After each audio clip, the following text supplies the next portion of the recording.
Hello, welcome to How to Survive in a Bad Economy. With our host, Charlie Grant. Speaker, trainer, and author. Hello, and welcome to another edition of How to Survive in a Bad Economy. I'm your host, Charlie Grant.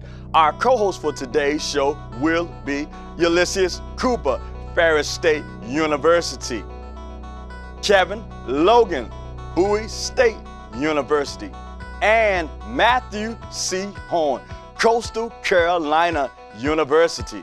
Ladies and gentlemen, we have a fantastic, explosive show for you today, ladies and gentlemen. We're going to share with you two dynamic topics today, but our goal, ladies and gentlemen, is simply to share with you strategies, techniques, and tips on how to survive, thrive, but keep that dream alive in these economic times. So sit back, relax, and we're going to just do our thing today. And none other, we have a very, very special guest in the house today. He's prolific, gifted, and so very talented. He's a professor and an educator today. Dr. Eugene Wims will be with us today, ladies and gentlemen. And he's going to blow your mind with some great stuff. We're just going to have a great time today here. So ladies and gentlemen, like I said, sit back, relax, enjoy yourself. And we're going to be talking about young people today. Yes, youth. Our youth are so important, ladies and gentlemen. They are our future. They are our today and our tomorrow, ladies and gentlemen. In addition to this, we're going to be talking about the job. Yes, the job today, ladies and gentlemen. So we have a compact show today. Go call your friends, your family, and come on back. Because right now we're about to share with you, ladies and gentlemen, a fantastic number, a great selection. So after this next selection, the show will begin. Don't go anywhere now.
Hello and welcome, ladies and gentlemen.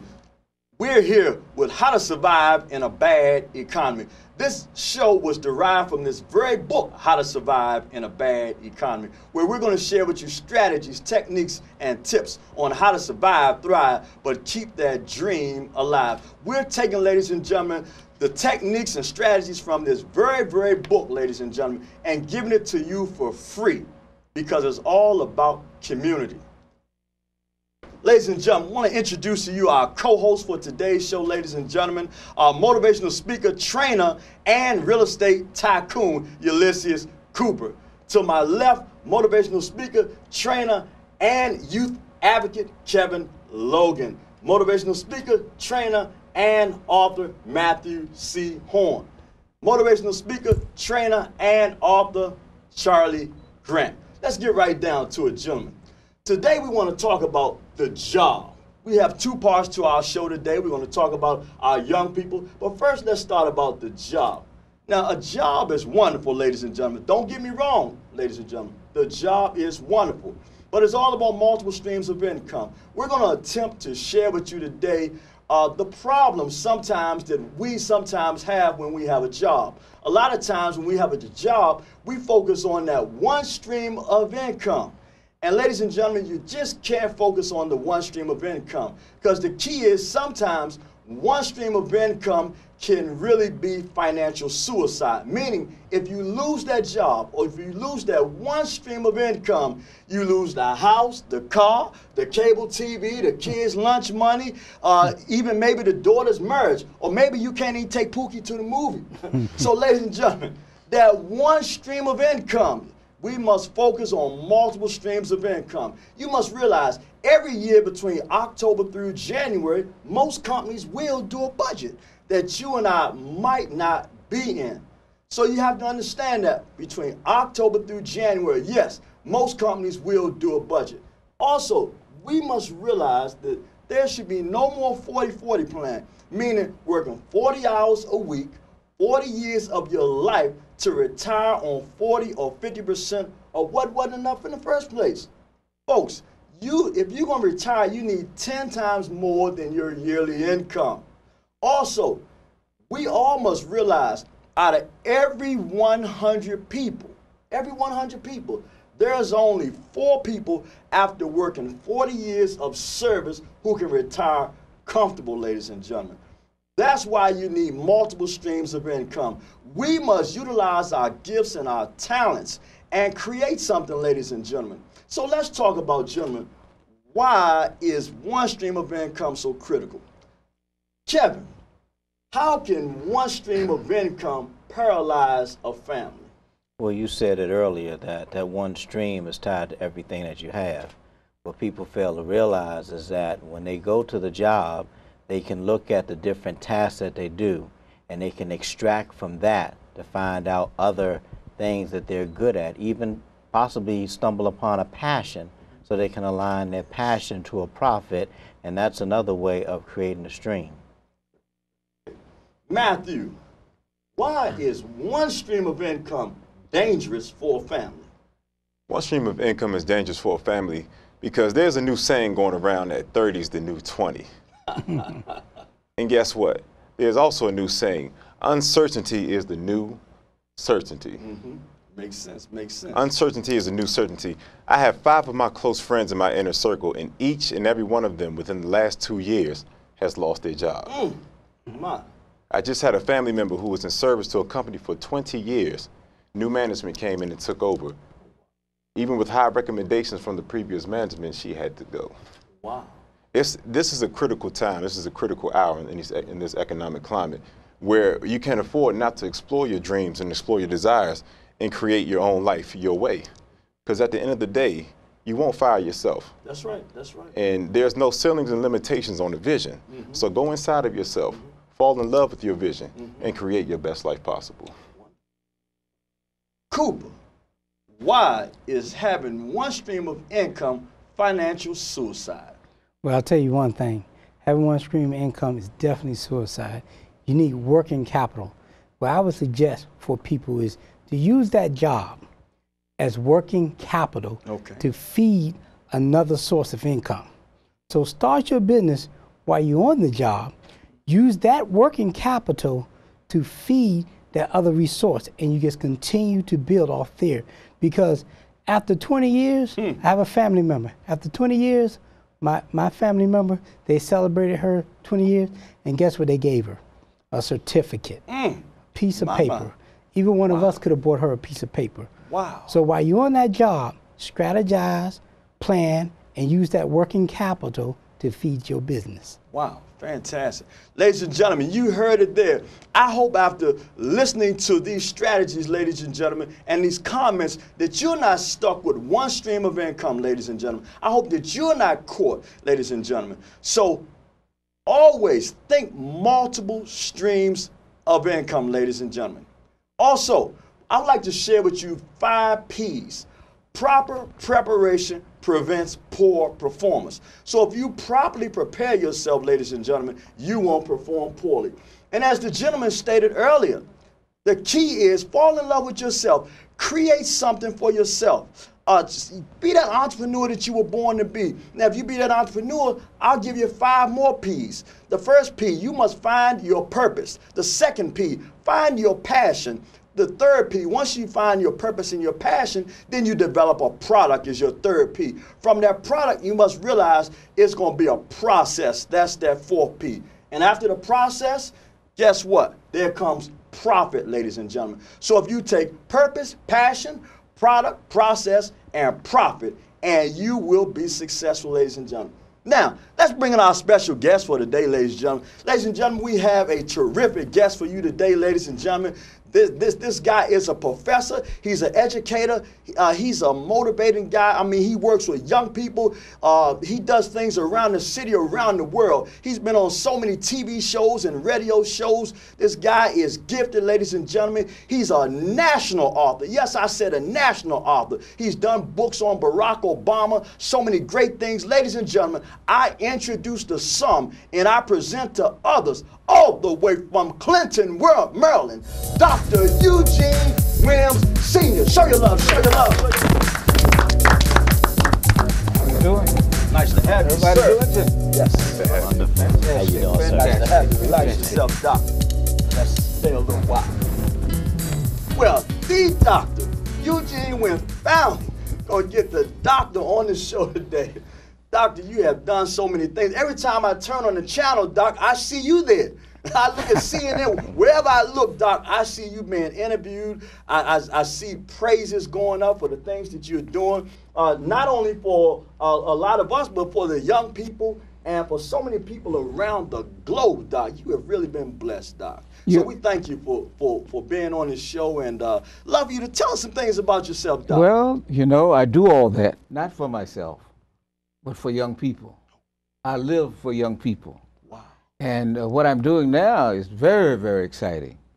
What I did this morning was very exciting. I talked to a group of youngsters, little youngsters, in elementary school about how to become entrepreneurs, how to start their own businesses. Ooh.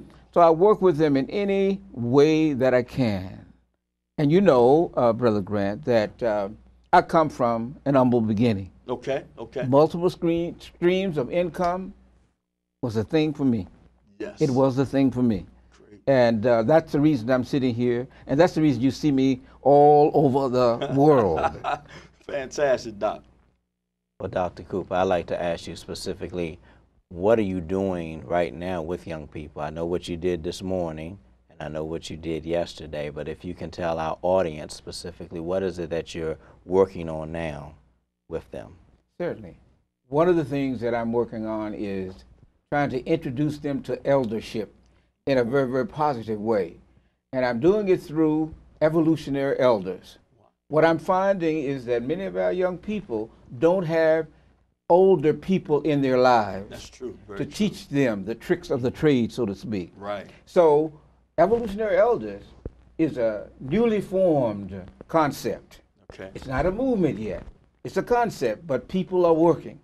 And we teach our young people to respect their elders, to learn from their elders, and to become positive in society. That's what we teach them. An evolutionary elder, we need more people to join us to do what we really want to do. You know, one of our themes is take back our children, Yes. empower our parents. Yes. And anybody who wants to know about evolutionary elders, as Brother Grant said, it's all over the internet. All one would have to do is just go to Google and type in evolutionary elders, and you'll find out what it's all about and what it's doing. Wow. Wow. Great. Great. So, Dr. Williams, can you please tell us about your various books that you brought with you today? Various books. You know, I believe, and I tell my youth all the time, if they're going to be successful, they need to know, number one, how to read and know how to read well. That's So right. one of the books that I share with them is It's a Reading Thing. Wow. It's a reading thing. I share it with them and I share it with their parents, Okay. because I do believe that if our youngsters are going to be successful, our parents need to be involved in their lives. That's right. This is an outstanding book. Reading. And the other book, The Secret, His Word Impacting Our Lives. Powerful. Now, this book has testimonies from people like Willie Jolly, but it also has testimonies from people like a student who just entered A&T university in North Carolina. So we're trying to give the message out there. We have to say to our young people that we may be ever so talented, but we must have God in our lives. Amen. So I try and do that. And the other book, which everybody likes, is Grounded in the Word. All right. A Guide to Mastering Standardized Test Vocabulary and Biblical Comprehension. Amen. You know, many of our youngsters don't want to take tests, but tests will be here forever. And they need to learn the words and the vocabulary on the test. And the one I'm really, really excited about, I heard Brother Grant talk about it, it's called Words. Words Crossed and Across. All right. Word search on Barack Obama. And I'm really excited about it. And I want to tell you something. You're talking about youth. Okay. Before school ended this year, I'm a teacher. I said to a student, what are you going to do this summer? And this student said to me, Dr. Williams, I don't know what I'm going to do. I guess I'll have to work at one of the food chains. But I don't really want to do that. I said, how about typing a book for me? And he looked.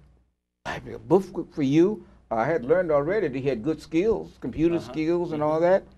And you know what? In the next couple of months, the book Words Cross and Across, Word Search on Dr. Martin Luther King Jr. will be in circulation. Wow. And that's what one of my high school students did for me. And he said he wanted to help me out also when there was a big discussion about LeBron James. So I said, okay, make yourself some more money. And he's also finishing up the book on LeBron James. Words Cross and Across, Word Search on LeBron James. Great. Wow, that's great. Great. Well, tell us, Dr. Williams, what are you currently working on right now? What am I currently working on right now? Yes. Well, what I'm currently working on right now, I'm trying to teach youngsters also how to be good politicians. Wow. Right. And I've been involving them in helping to get some people selected here in Prince George's County. And I teach them the skills. And I tell them that they must work hard to be a good politician. And one of the things that I tell them is that they must be able to speak, they must be able to write, they must be able to read, and read well. Great. And so that's one of the other things that I'm doing now with youth in this county. That's Great. That's great. So that leads us to youth lifestyles, because we're talking about young people here. I'm a youth lifestyles. The key is, you know, most young people have three choices. They either going to go to school and drop out, but we pray they don't drop out, or two, they're going to go to school and get that diploma, which is great, or they're going to go to school, get the diploma, and excel and exceed and go on to college. And what we're focusing on is that the person who drops out have a far less chance as far as career and lifestyle than someone who gets a diploma or someone who excels and goes on to college. That person who goes to college, they normally can, you know, be that lawyer, that doctor, that dentist, that teacher, or something like that. What are some disadvantages for a young person if they don't excel and go to college, Doc? Share with our young people and our parents. One disadvantage, and maybe they see it as an advantage, if they don't go to college, then they decide that they want to start their own business. And many times their own business is not legal. And that is not all right with me. That's right. So I tell them, you can't go that way. That's right. One of the students I worked with not long ago had that experience. Said, why are you here? He said, I'm here because I was distributing drugs in school. Mama. And I asked this young fellow, didn't you realize the consequence? He said, I didn't even think about that. I needed the money. And so I say to young people, don't try to take the shortcut. Right. Study hard. Right. And get involved with a mentor. Get a mentor who's doing well. Someone like you, Brother Grant. And learn the skills. And be successful. Great. Because our youngsters can't be successful if they put the energy to it, if they put their minds to it. Oh, definitely. And they've got support from elders like myself. Great. Dr. Williams, how can someone that's interested in getting involved in evolutionary elders, how can they go about doing that? Very good. The first thing that they can do is to go to my website, And my website is academicresourcesunlimited.org. Can you say that again, Doc? That's academicresourcesunlimited.org. They can also call me at 301-768-8316. And we are looking for positive people, men and women, to become evolutionary elders. Because our youngsters really, really need older people in their lives. Great, great. Wonderful.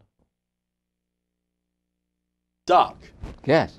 Tell me, how does it feel to everywhere you go, you know, someone's shining a light on you, there's a camera on you, Doc? How does it feel to be in the spotlight all the time? And especially when you're around young people. Young people, I know so many young people are looking up to you. And actually, you've taught at both levels. I mean, you've taught young people at high school. You're a college professor. So how does that feel? It makes me feel very good to know that they're not looking at a selfish individual. They're looking at a caring individual. They're looking at someone who wants to help other people.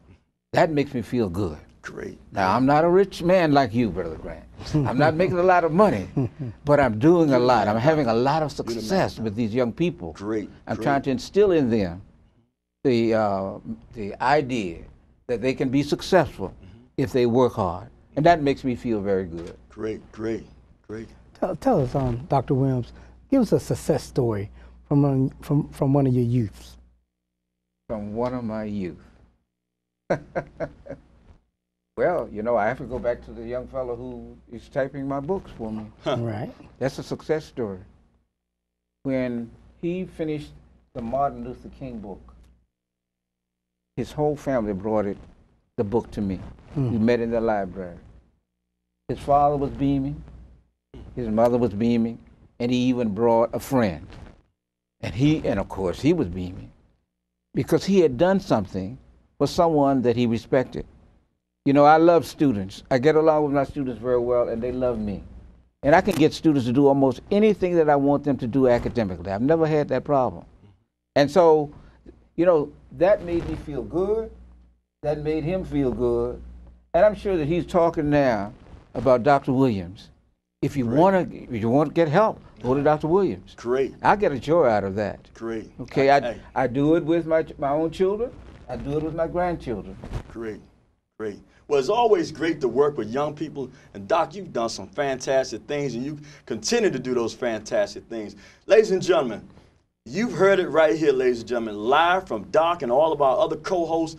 Young people are so very, very important to us. But young people, we want to get to you. Education is so very, very essential. That old adage, the more you learn, the more you earn, is very true. And understand that readers are leaders. Understand that based on the type of lifestyle that you want, young people, that's the type of education that you're going to have to create for you and your family, young people. If you decide not to go to college, maybe you might not be able to be that lawyer, that doctor, that dentist, or have that particular car, that particular big house.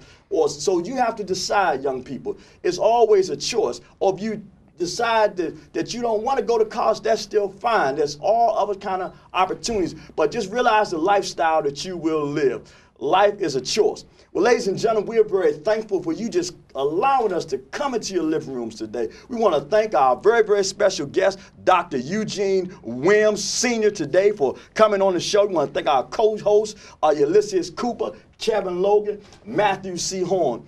And gentlemen, I share with you as fathers, 5 last P's, 3 P's I'm going to share for you.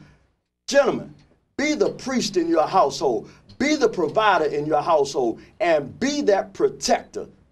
Let your family know that they have your back. Well, it's been another show, and sorry we don't have that much time, but we look forward to sharing with you on the next show. Ladies and gentlemen, it's been a pleasure, and all I want to know, are you ready to grow? Until the next show, keep the faith.